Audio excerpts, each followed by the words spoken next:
Saludos compañeros, sean bienvenidos. En esta oportunidad daremos continuidad a los temas previos al desarrollo del examen parcial, donde vamos a seguir trabajando con las temáticas de las anualidades vencidas. Recordando un poco, en la jornada anterior se había trabajado el apartado de los conceptos y definiciones, vimos los elementos del cálculo del monto, valor presente y la renta. Ahora vamos a continuar con el resto de variables involucradas en el cálculo de anualidades, siempre también tomando en cuenta la forma en la que se debe obtener la renta o anualidad, para después identificar la forma en la que se puede obtener el plazo y después el apartado de la tasa de interés. Con esto daríamos cobertura a los temas requeridos para el desarrollo del examen parcial. Iniciamos recordando un poco el apartado del cálculo de la renta, considerando que ya lo habíamos visto en la jornada anterior, pero debemos repasar un poco porque hay que tener cuidado cuando hablamos del cálculo de la renta, basándonos en el detalle del valor actual o el monto. Entonces, para ello vamos a ver un par de ejemplos.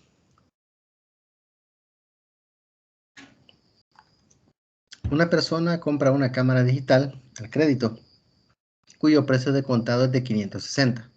Realiza un pago de contado hoy por 60 y conviene pagar el resto en 6 pagos vencidos iguales por cada uno de los 6 siguientes meses. ¿Cuánto tiene que pagar mensualmente si la tienda le cobra 1.9% mensual?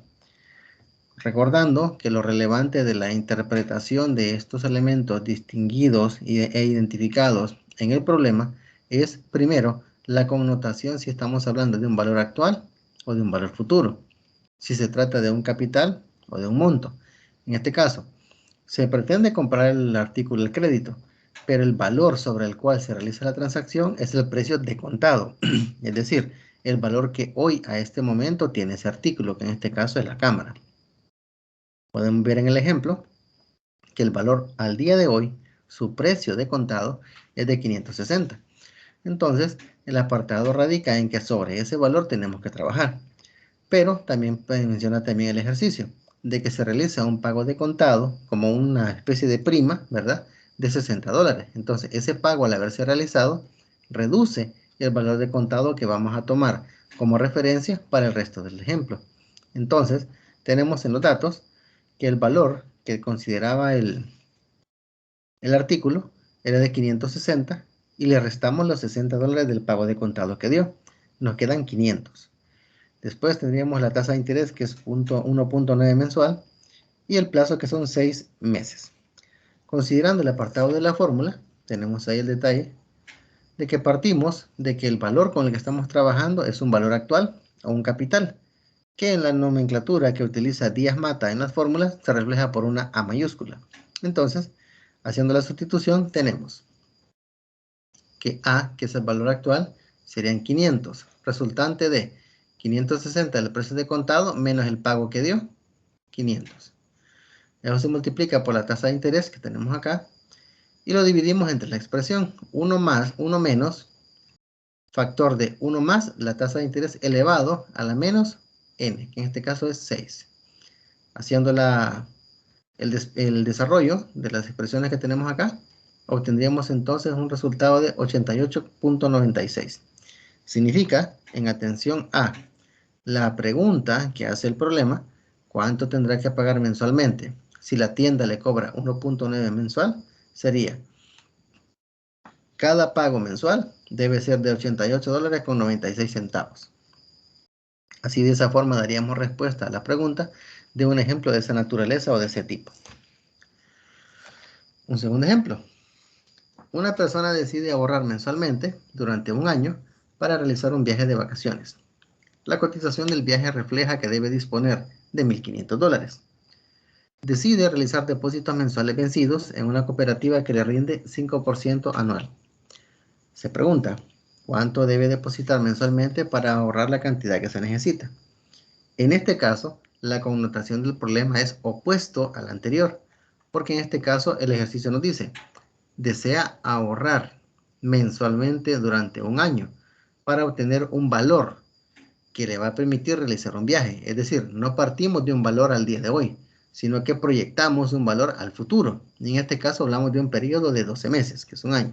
Por lo tanto, la connotación de cálculo tiene que ver con elementos de monto. No sería capital. Es lo primero que tenemos que tener presente.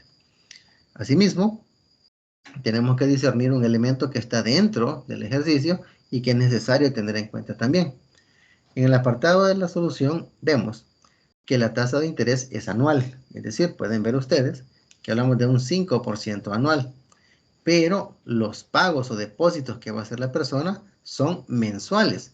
Entonces, la cuestión temporal de la anualidad y la tasa son diferentes. Lo que es el apartado de la renta o pago tiene que ver con valores mensuales y el interés a aplicar es anual. Por lo tanto, nos encontramos con una situación de anualidad general. ¿En qué sentido se refiere a una anualidad general? En la que el periodo de capitalización y el periodo de las rentas no coinciden. ¿Sí? Cuando no coincide el periodo de las rentas con el periodo de capitalización de intereses, nos encontramos ante un caso de una anualidad general. Entonces, ¿qué es lo que tenemos que hacer? Debemos convertir la tasa efectiva, ¿verdad? Que es la que están hablando acá, 5% anual, a una tasa nominal convertible mensualmente. Para ello ya hemos visto que nos auxiliamos de esta fórmula, ¿verdad? Donde J es la tasa que estamos buscando y M tiene que ver con los periodos de capitalización y de ahí solo sustituimos, ¿verdad? Sustituyendo el 5% y elevándolo a 12, porque en un año se va a aplicar 12 veces esa tasa de interés, obtendríamos 0,489. Entonces, ahora sí, tenemos que los datos del problema son el monto o la cantidad que deseo ahorrar, 1500. La tasa de interés efectiva sería la que acabo de encontrar entre 12, porque la voy a aplicar 12 veces en el año. Sería 0.004075. Y el periodo a considerar, 12 meses. Aquí pueden ver ustedes que la fórmula de la renta ya no utiliza la expresión A, que es el valor actual, sino que utiliza la del monto. Y pueden ver que la expresión de denominador no es similar a la que utilizamos acá. Por eso les digo que es tan importante discernir si estamos hablando de un valor presente o de un valor futuro. Si se trata de un capital o de un monto. Entonces, sustituyendo la fórmula y resolviendo la expresión, obtenemos 104.46. La pregunta del problema: ¿cuánto debe depositar mensualmente para ahorrar la cantidad que necesita para hacer el viaje?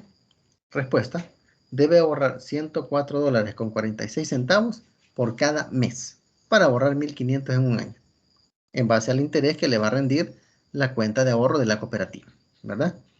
Por eso les digo, es importante tener muy presente si se trata de un monto o de un capital. ¿Por qué? Porque la connotación del denominador cambia.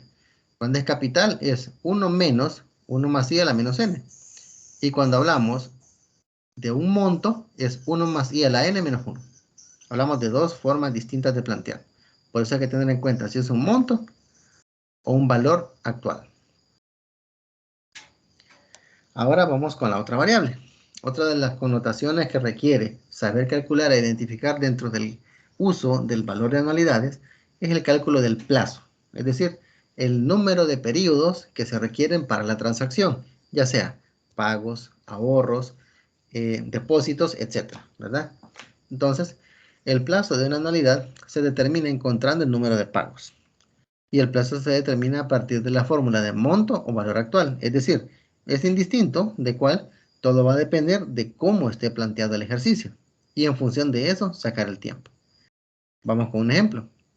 ¿Cuántos depósitos de $40 con 5 centavos debe realizar una persona para ahorrar 500 si ahorra en una cuenta especial que rinde 2.5% mensual? De entrada estamos detectando que estamos hablando de un monto, porque estamos tratando de ver la proyección de cuánto vamos a llegar en tiempo para poder obtener los $500 si ahorramos 40.05 mensual. Entonces, para ello trasladamos los datos, ¿verdad? El monto que deseamos obtener 500, el interés, como es mensual y los depósitos serán mensuales, entonces 0.025, y el pago o renta 40.05. La fórmula a utilizar es la del monto, ¿verdad? De una anualidad. Y sustituyendo, tenemos que el monto ya lo tenemos, 500, igual a la renta, 40.05, 1 del factor más el interés elevado a la n, que es lo que desconocemos, menos 1, que es lo de la fórmula, entre el interés. Entonces, ya teniendo planteado, Empezamos a despejar. Una vez logramos llegar hasta la forma más básica, más sencilla, después de estar despejando todos estos valores, llegamos a esto. 1.3121099 igual al factor de 1.025 elevado a la n. Como la variable que estamos buscando es un exponente, tenemos que auxiliarnos de logaritmos. Y ya pudimos comprobar cuando trabajamos la forma de encontrar el plazo en el interés compuesto, se logró determinar que tanto logaritmo natural como logaritmo base 10 son útiles, porque al final el resultado es el mismo. Entonces es indistinto. Pueden utilizar logaritmo base 10, que es el que tenemos acá, log, o el logaritmo natural, que es ln, cualquiera de los dos. Entonces, una vez aplicamos logaritmo a ambos lados de la expresión, ya cumplimos la propiedad para que el exponente lo podamos bajar a multiplicar. Entonces, aquí lo tenemos como exponente, aquí vas a multiplicar. Una vez lo tenemos acá, todo el factor que está a su derecha lo pasamos a dividir para encontrar el valor de n. Nos quedaría n será igual al logaritmo de 1.3121099 entre logaritmo de 1.025. Es decir, la aplicación como tal del logaritmo la vamos a hacer hasta que hayamos logrado despejar completamente n. No es conveniente realizar la conversión del valor expresado en logaritmo al logaritmo porque puede generar confusión. Entonces mejor solo utilizamos log de tal expresión y lo empezamos a mover. Si hay que pasarlo a dividir o a multiplicar. Una vez tenemos despejada completamente n, ya podemos resolver el logaritmo como tal. Y al hacerlo, obtenemos en el caso puntual del ejemplo que estamos viendo, n 11 periodos.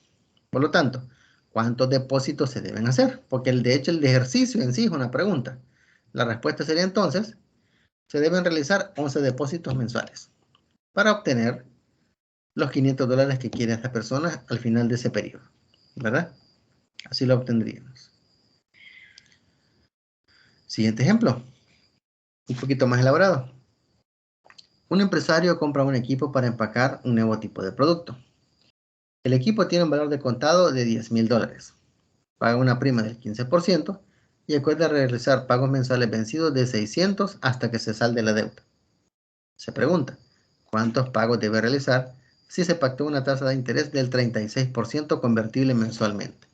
Este tipo de planteamientos es de los más comunes en términos del desarrollo de negocios en el ámbito comercial, cuando estamos hablando de las famosas compras o ventas al crédito, ¿verdad? Donde siempre piden una prima o enganche, como hablan los mexicanos, y el resto se queda pagándolo en cuotas similares y sucesivas. Entonces, es de identificar el monto relativo al valor del artículo que se está comprando, cuánto es lo que se está definiendo de pago mensual, y cargar o definir un valor de interés en la transacción. Teniendo esos valores, podemos identificar cuántos pagos se deben hacer para poder saldar el compromiso o deuda. Entonces, trasladando los datos, el pago mensual, 600. El monto o capital, perdón, el capital a utilizar en este caso sería el 85% de 10,000. ¿Por qué? Porque tenemos que vale 10,000 de contado, pero se paga una prima de 15%. El 15% de 1,000 serían 1,500. 10,000 menos 1,500, 8,500, que es lo mismo que hemos encontrado aquí, ¿verdad? 1 menos este 0.15 nos da 85, que es lo que está aquí.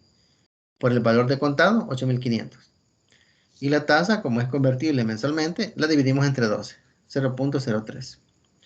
Teniendo el apartado de que ahora tratamos con un valor presente, ¿verdad? Que es distinto al que tenemos acá, que es un valor futuro. Ahora hablamos de un valor presente, aquí. Sustituimos. Capital, 8,500.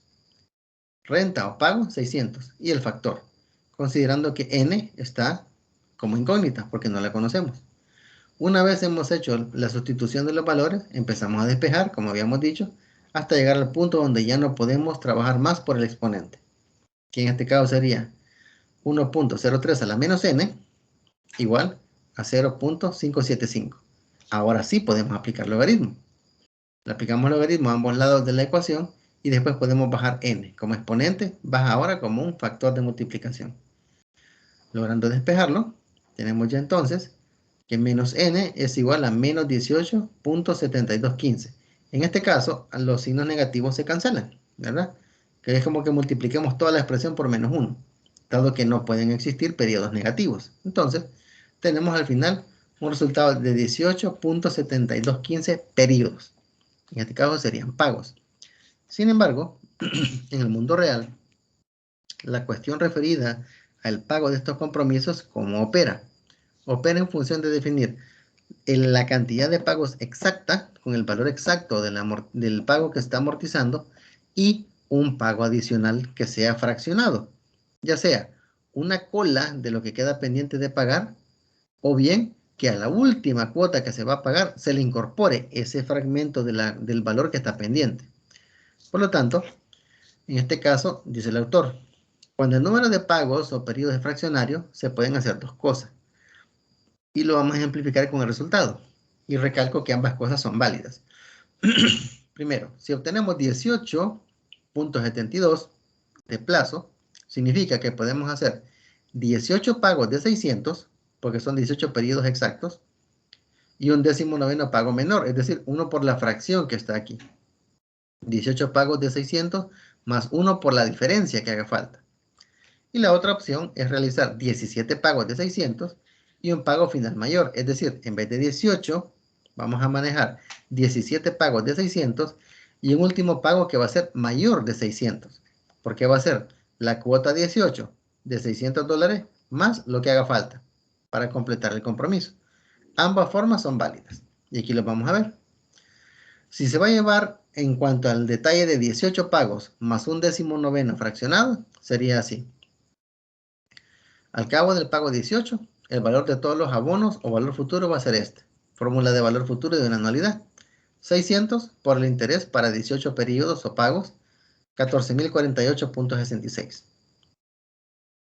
El valor que adeuda después de 18 meses, ¿cuál va a ser?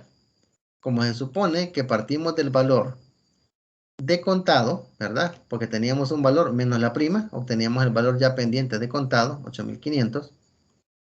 Acá. Factor de 1 más el interés cargado y el periodo 18, 14.470.68. Si se percatan, la anualidad difiere de la cantidad única. Y eso es lo que vamos a utilizar como factor de clave para poder identificar cuánto nos falta por pagar. Entonces, el valor adeudado al final del mes 18, inmediatamente después del pago va a ser el siguiente. 14.470.68, que es lo que vale la deuda dentro de 18 meses, menos el valor futuro de los pagos que estoy haciendo. Este es el valor de la deuda y este es el valor de los pagos. Me da como diferencia 422.02. Eso sería cuando termina el mes 18, en este caso el pago número 18. Pero como vamos a hacer el pago un mes después, para saldar la deuda, el pago 19, que va a ser una fracción, sería el valor futuro de esta cantidad que hemos encontrado. Sería entonces 422.02, factor de 1 más i elevado a la n, donde n es 1, ¿verdad? Porque es un periodo, y el interés que es el cargado a la transacción, obtenemos 434.68. Por lo tanto, se deberían hacer bajo este esquema de 18 pagos exactos, tendrían que hacerse 18 pagos de $600 cada uno, más un 19º de 434.68. Y con eso estaríamos saldando la deuda, bajo este enfoque, este esquema. Vámonos al otro.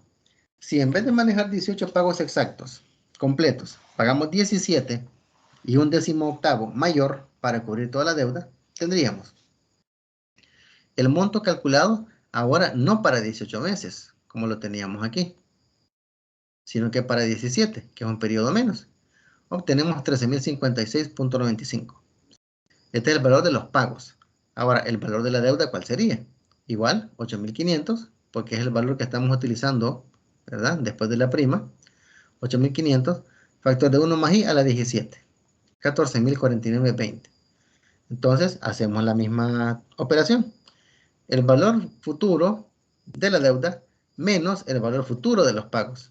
Tenemos 992.25. Esto al final del mes 17.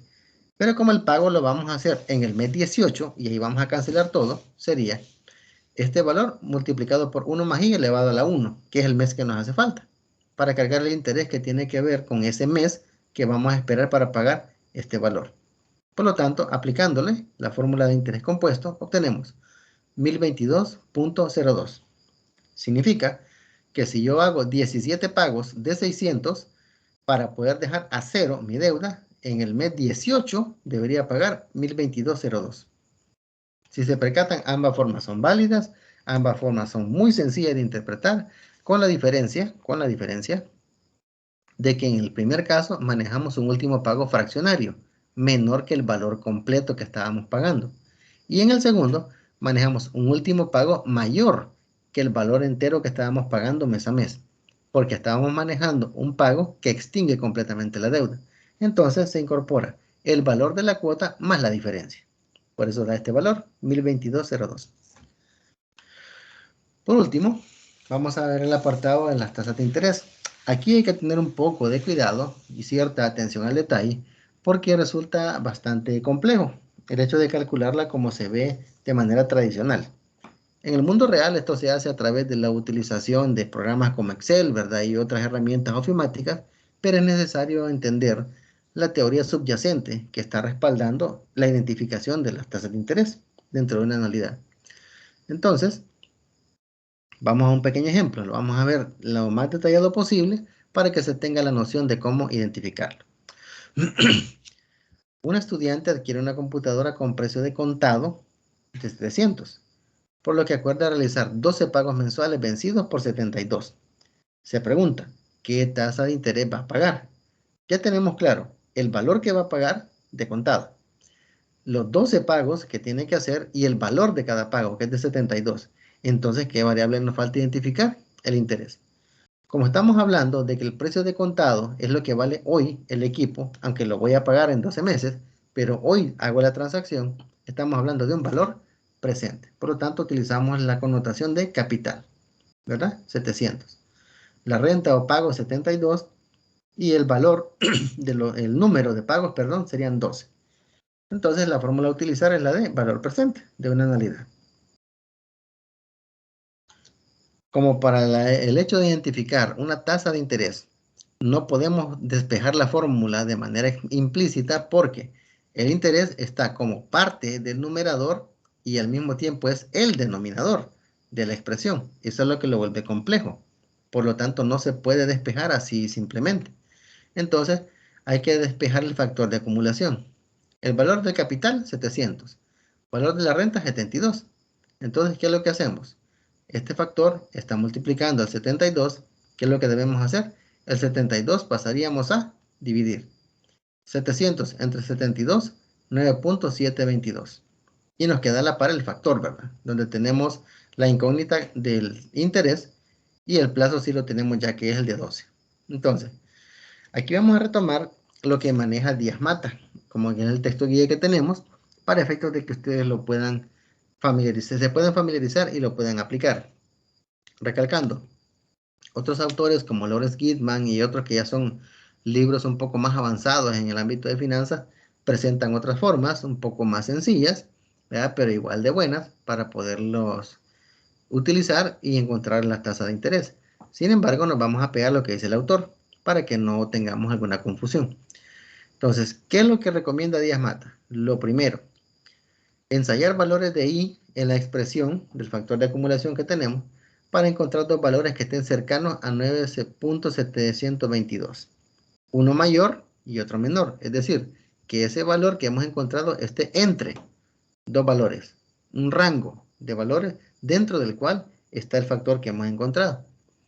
Y segundo, interpolar entre los dos valores que se encontraron en el paso anterior para identificar el valor de I.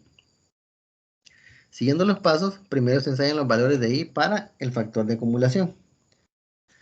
Si I es igual a 0.05 y recalca el autor que es un valor arbitrario, entonces al hacer la aplicación de ese interés en el factor nos da 8.86. Ese valor es menor que 9.72, pero bastante lejano. Entonces hay que ir modificando la tasa de tal manera que el factor que encontramos se vaya aproximando lo más posible al que hemos hallado en un principio. Entonces, si queremos que este valor sea más alto, ¿qué tenemos que hacer con la tasa? Reducirla. Si para 0.05 da 8.86, perdón, significa que para 0.04 debe dar más que esto. No sabemos si exactamente esto, pero debe dar más que 8.86. Al hacerlo obtenemos entonces 9.38. Esta tasa es cerca, pero no lo suficiente a 9.722. Si queremos que este valor sea más alto, para tratar de llegar a 9.7, ¿qué hacemos con la tasa? La reducimos. 0.03, obtenemos entonces 9.9540. Este valor está por arriba del que hemos encontrado, porque 9.95 es mayor que 9.722. Entonces, aquí tenemos que hacer. En algunos casos, se puede interpolar entre estas tasas, así enteras, que este sería 4% y 3%. Pero recomienda Díaz Mata, acerquémonos más, para que sea más corto el tramo que estamos identificando. Entonces, le suman un valor a la tasa de interés menor, 0.4, ¿verdad? Y al despejarlo da 9.72045. Esta tasa obtiene un valor más cercano y que se toma como el valor menor, porque 9.720 es menor que 9.722. Y de ahí queremos hacerlo más cerca de este factor, reducimos 0.033 en vez de 0.034. Al hacerlo obtenemos 9.7780. Y este valor es cercano y mayor, por lo tanto lo podemos considerar. ¿Qué significa? Que la tasa de interés que nosotros debemos buscar se encuentra entre el 3.4 y 3.3%. Así de sencillo, entre esos dos valores. Porque el factor que hemos encontrado, 9.722, está entre 9.720 y 9.780. Entre estos dos se encuentra el que hemos identificado primero. Ahora interpolamos.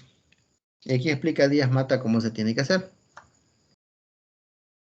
Si tenemos que para 0.034 obtenemos 9.720 y para 0.033 9.7780, identificamos lo que habíamos dicho, que la tasa que buscamos está entre 0.33 y 0.34.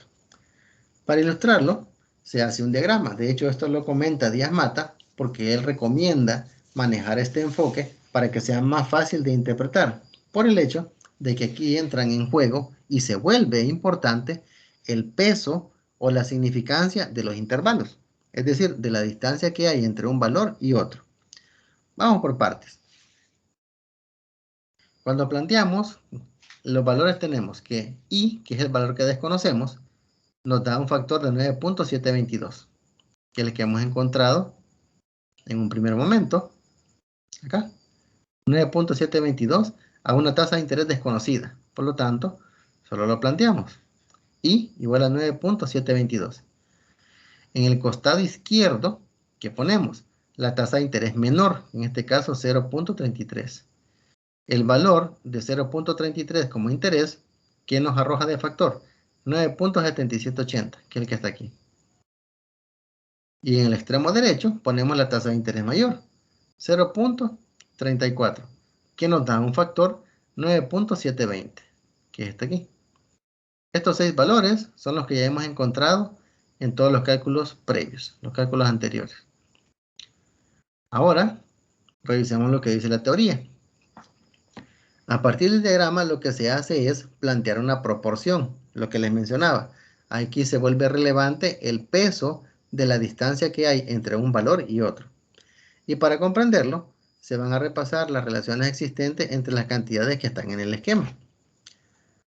Se puede plantear una ecuación a partir de las relaciones de proporcionalidad que guardan las cantidades ubicadas en el esquema.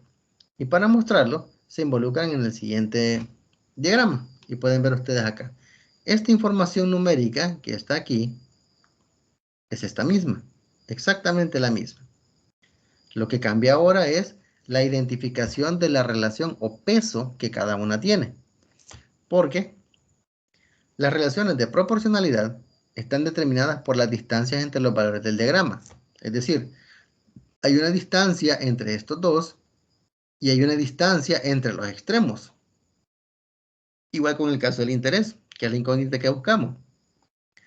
Hay una distancia entre el interés y el factor que tenemos a la izquierda, y hay otra distancia entre los factores que están en los extremos. Entonces, ya teniendo eso claro, veremos que el planteamiento es, de hecho aquí lo menciona el autor, para simplificar, considere distancias del centro al extremo izquierdo, dividido entre distancias del extremo derecho al extremo izquierdo, que es decir, de punta a punta. Tenemos este valor dividido entre este otro valor, que es el de los extremos. Igual, la y, que es la incógnita, menos esto, entre estos dos, que son los valores de los extremos, o las puntas del diagrama. Por ejemplo, lo vamos a hacer así. Y menos 0.033. Y menos 0.033, que es lo que está aquí reflejado, que es como el numerador de la expresión. Eso entre 0.034 menos 0.033, que son los valores que están aquí. 0.034 menos 0.033. Ya tenemos el lado izquierdo de la ecuación. ¿A qué va a ser igual eso? A la diferencia entre los factores encontrados, porque recordemos que acá tenemos las tasas de interés y a cada tasa de interés corresponde un factor calculado. Entonces, si la connotación era del centro a la izquierda, lo mismo vamos a hacer con los valores de los factores del centro a la izquierda. Pueden ver ustedes 9.722 menos 9.7780. 9.7780, es decir, del centro a la izquierda. Ya lo tenemos como numerador aquí. Y el denominador, ¿cómo lo sacamos? Con los elementos de los extremos, que en este caso sería 9.720 menos 9.7780. 9.7780. Ahora sí, tenemos ya planteada la ecuación. Y aquí lo que debemos hacer primero es resolver la cuestión referida a numerador o denominador en base a signos. Es decir, aquí tenemos restas, ¿verdad? Y una vez hemos hecho el valor del cálculo de las restas, empezamos a despejar. Al hacer las operaciones obtenemos que en el caso de los factores nos da 0.05585 y tenemos menos 0.5762. Es en este lado derecho.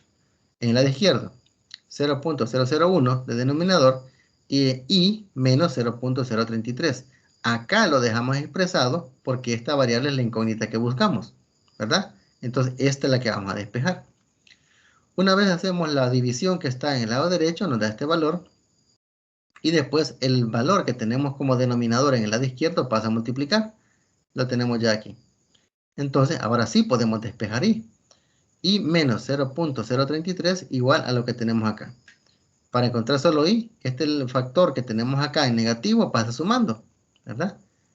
Y al hacerlo obtenemos que la tasa de interés es de 0.033969. Recalcando, cuando se hace este tipo de cálculos a nivel de identificación de tasa de interés, se recomienda dejar todos los decimales posibles. ¿Por qué? Porque por motivos de aproximación, en ocasiones las comprobaciones no son coincidentes. Y aquí podemos ver, para comprobar la validez de la tasa, se evalúa el factor de acumulación que ya teníamos allá anteriormente. Sustituimos la tasa que hemos encontrado y al despejar los valores obtenemos 9.972223, que es una excelente aproximación de 9.7222, que es el factor que habíamos hallado en un principio. Entonces, si no colocáramos todos los decimales involucrados, este valor fuera más lejano que el que hemos encontrado. Por lo tanto, se recomienda, recalco, se recomienda que en términos de cálculo de tasa de interés por interpolación se coloquen todos los decimales involucrados. Entonces, la respuesta sería, la estudiante pagó una tasa de interés aproximadamente del 3.40 mensual, que es el valor que hemos encontrado aquí, por aproximación, ¿verdad? Entonces, pueden ver ustedes que realmente no es que sea complejo, no es que sea difícil, pero sí hay que tener un poquito de cuidado a la hora de plantear esto. Esto es lo que puede presentar alguna dificultad. Pero el diagramita nos da una idea, ¿verdad? En un extremo, en el lado izquierdo, van los elementos de tasa de interés, el numerador del centro a la izquierda, denominador de punta a punta. Aquí lo tenemos, que esto que está aquí. Y en el lado derecho tenemos el factor de los valores numéricos encontrados, Y siempre del centro a la izquierda como denominador y de punta a punta como denominador, que es lo que tenemos aquí. Y después solamente operamos para despejar. Aquí hay otro ejemplo que no lo vamos a desarrollar porque es en esencia lo mismo, solo que aquí hace una comparativa entre las tasas de interés, pero quería dejar claro el elemento de este cálculo. Este apartado es el que hay que tener cuidado porque para Díaz Mata las tasas de interés se encuentran por tanteo, ¿verdad? No hay que utilizar tablas, no hay que utilizar Excel, no, por tanteo. Entonces es necesario tener en cuenta eso para el desarrollo de los ejemplos. Aquí está toda la información del otro ejemplo para que lo puedan revisar. Y aquí está